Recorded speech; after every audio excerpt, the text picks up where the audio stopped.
Okay, so first off, I want to apologize ahead of time if you hear loud lightning or something. There's a big storm going on right now. Also, I have a cough, so if I get interrupted, or if I'm raspy, I apologize.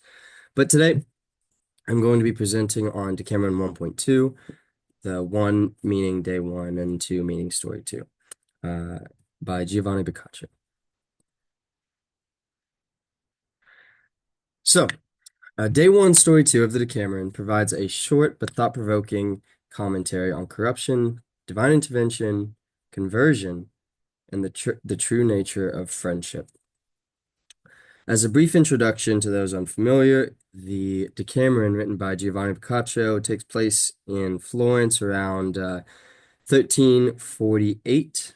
It is a frame narrative, meaning it's a story that has stories built into the narrative. So or frames the narratives or the different stories.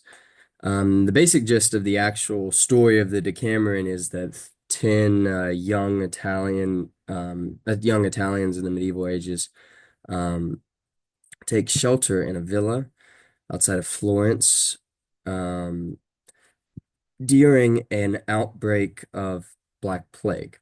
And in order to pass the time, they come up with this little game where they tell stories. And each day there's a new king or queen that's appointed of this group who decides the theme of the stories. However, because we're going to be talking about story two of the first day has no theme. That was the theme given was do whatever. So um, there's no limitations to what we're going to be talking about today, whereas others there might be kind of some framing to it or some path. So for this story, we have two main characters, Jeanne de Gevigny, I hope I'm saying that right, and Abraham the Jew. I put the Jew because in the story he's referenced as the Jew, or yeah, just the Jew, which might be a form of, well, now we might be able to look at as a cultural kind of commentary or insight into how non-Christian or not non-Christians, non-Catholics were looked at. So moving over to Jeanne de Gevigny, he's depicted as being loyal and upright. He's Catholic. He's best friends with Abraham, and Jeanne is in the stories, worries for the soul of his best friend Abraham, who is steadfast in his Jewish faith. Jeanne wants more than anything to convert Abraham, but Abraham is he's morally a virtuous Jewish person and steady in his faith. So it's not so much an argument of I don't want to be a Catholic. For Abraham, it's more I don't want to give up um, my faith, or he doesn't want to abandon his faith as he believes in it heavily. Um, Later on, we hear that Abraham plans to go to Rome, and we'll talk about that. But I thought it was interesting to note that upon hearing that, Jeanne de Gevigny uh, loses all hope that Abraham will be converted. He's convinced that going to Rome will be so bad that Abraham will do away with the Catholic faith entirely. Moving over to Abraham, Abraham is depicted as highly virtuous and intelligent. Notably, the Jew in the story, he is worn down by the constant pestering of his friend, Jeanne, to convert, and comes up with an idea that he will go to Rome and base his decision on his conversion on the virtue he sees at the head of the church, head of the Catholic Church, Rome. So to outline the story here, we start with the exposition where as in all Decameron tales, the storyteller, Naifile, I think that's how you say it, sets the scene by stating that the story she's about to tell is meant to show how God's benevolence patiently puts up with the crimes of certain people And by tolerating these men, God's benevolence shows us infallible proof of itself. That's a direct quote. I should have put quotation marks. But from that, we can kind of get a gist of what Boccaccio himself is trying to get out of this story, or it's kind of a dumbed down way of presenting the takeaways right at the beginning, before you've even started to read the story. In our rising action, we are introduced to two merchant friends, both virtuous but from opposing faiths. Janu, as a Catholic, is worried about his friend Abraham, a Jew, and begs for him to convert.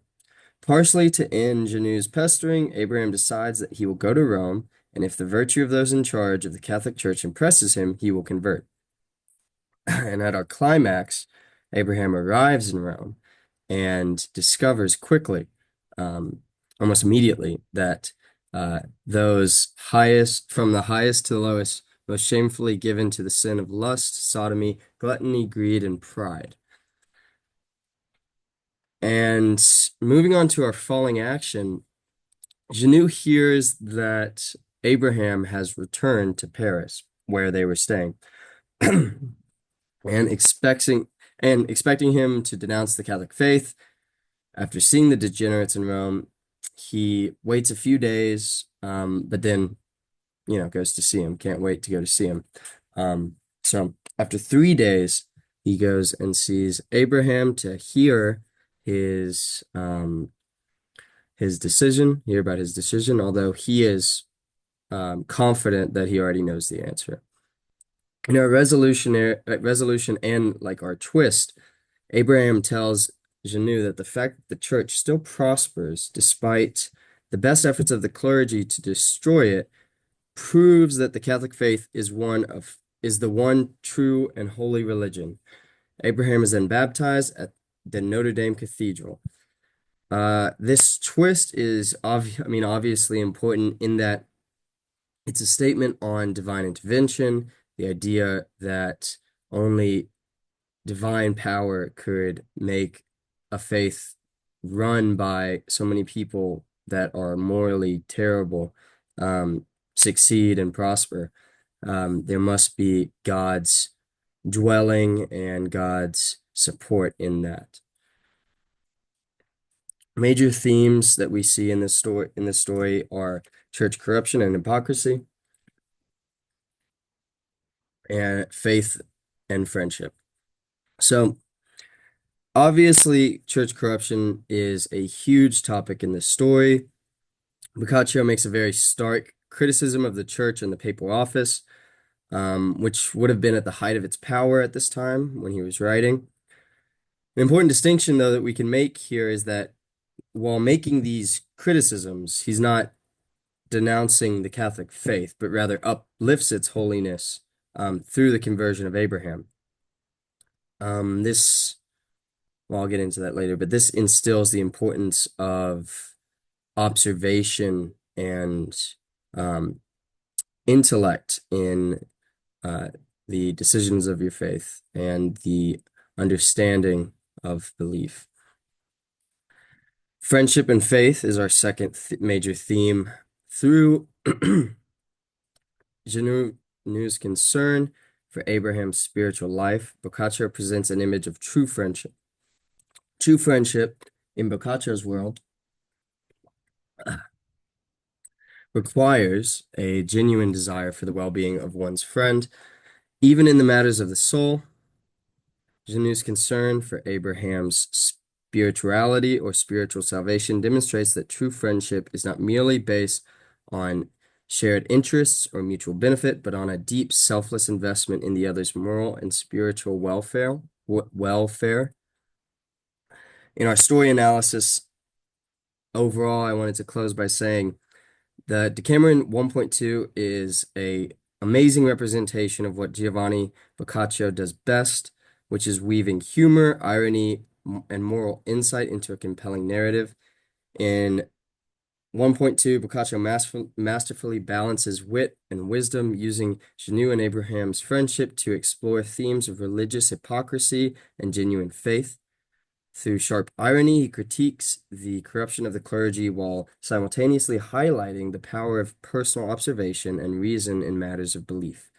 This blend of satire, storytelling, and social commentary is characteristic of Boccaccio's style, making the Decameron not only an entertaining collection of tales, but also a profound reflection on human nature and society. And that'll be all. Thank you so much.